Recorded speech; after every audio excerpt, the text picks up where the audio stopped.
السلام عليكم متابعي قناة ايزي سكيلز. سنواصل شرح كيفية إنشاء دايناميك بلوك.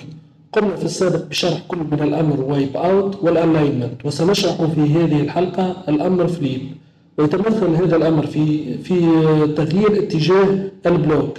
مثلا لو طبقنا هذا الأمر على بلوك الباب سنتمكن من تغيير اتجاه فتحه من الجهة اليمين أو الجهة اليسار، وكذلك جعل الباب يفتح إلى الداخل أو إلى الخارج بضغطة واحدة تماما مثل هذا البلوك.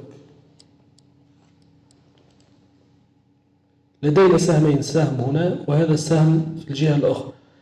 هذا يمكننا من جعل الباب يفتح من الجهة اليمين أو من الجهة اليسار، وهذا السهم يمكننا من جعل الباب يفتح إلى الخارج أو إلى الداخل.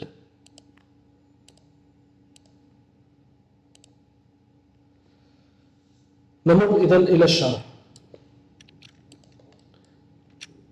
سوف نأخذ نسخة من نفس الباب الذي اشتغلنا عليه سابقا، نضغط ضغطتين عليه اوكي لفتح البلوك اديتور.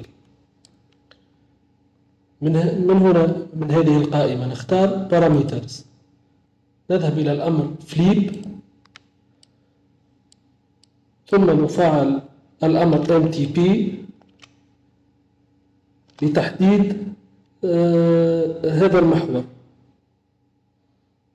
نضع النقطة الأولى ثم النقطة الثانية، والآن نضع المحور الأول، نضع هذه في أي مكان هنا، ثم نعيد نفس العملية لتحديد هذا المحور هنا.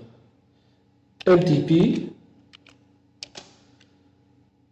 النقطة الأولى النقطة الثانية ونحدد هذا المحور، طبعا مع تفعيل الأورتو من هنا أو F8 بالكيبورد. نحدد المحور ثم نضع فليب في أي مكان مثلا هنا. الآن نذهب إلى الأكشنز، نعود إلى الأمر فليب في الأكشنز، نضغط عليها، نذهب إلى فليب ستيت 1، ننقر عليها، ثم الآن سنحدد كامل البلوك، انتر. نعيد مرة أخرى نفس العملية للفليب ستيت 2، ننقر على فليب ثم ننقر على فليب ستيت 2، ثم نحدد كامل البلوك، انتر. الآن أصبح البلوك جاهز. Close Block Editor، Save the Changes. كما تلاحظون أصبح هذا البلوك جاهز. بما أننا أخذنا نسخة وعدلنا عليه سيتعدل أي بلوك من نفس النسخة.